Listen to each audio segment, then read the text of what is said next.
nouveau. On en a noir ses pages sous le joug de l'encrier. Si la rébellion se fera dans le silence des mots, sache qu'à tout moment, tu peux entendre l'encre crier. Poète, libère-moi! On a déposé des mots là où il n'y avait plus rien à dire. On a déposé des mots comme pour combler un soupir.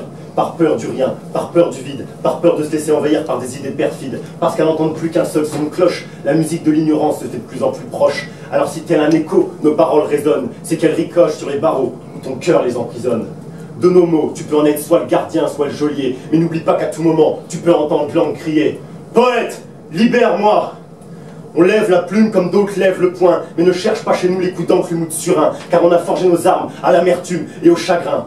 Elle nous accompagne dans tous les combats que l'on mène. Je suis un gladiateur des mots, et j'attends que s'ouvrent les portes de l'arène pour pouvoir y faire avec mes frères une entrée triomphante. À chacun sa guerre, la nôtre arrive. Si la battante. Je ne veux pas te faire adhérer une doctrine, mais la guerre des poètes va éclater dans ce monde. Et si tu sens une boule au milieu de la poitrine, c'est que toi aussi tu as la révolte qui gronde. Et si tu n'entends pas encore en toi l'oral du guerrier, dis-toi qu'à tout moment, tu peux entendre l'angle crier. Poète, libère-moi!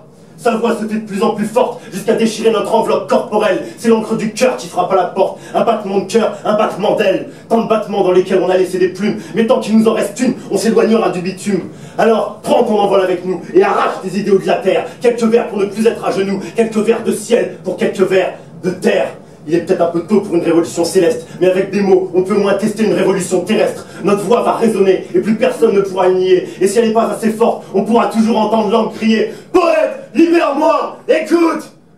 L'encre réclame sa délivrance, et elle ne demande que nos mots contribuent. Alors il est temps d'exprimer ce que l'on pense, et d'arrêter de se faire marcher dessus par les petits rois de la politique, par un monde d'argent, un monde de fric, par des différences de sexe ou ethnique, par des croyances fanatiques. L'encre est devenue ma nouvelle religion, car je ne crois en aucun dieu que l'on impose. Au final, je vois un culte à mes prises de position, à mes rêves de mieux, mes rêves d'autre chose. Et même si à force de trop rêver, je me crée un monde parallèle, l'encre est toujours prête à m'écouter, alors je lui parle à elle. Je joins le stylo et le papier comme on joint les deux mains pour prier. Poète, libère-moi.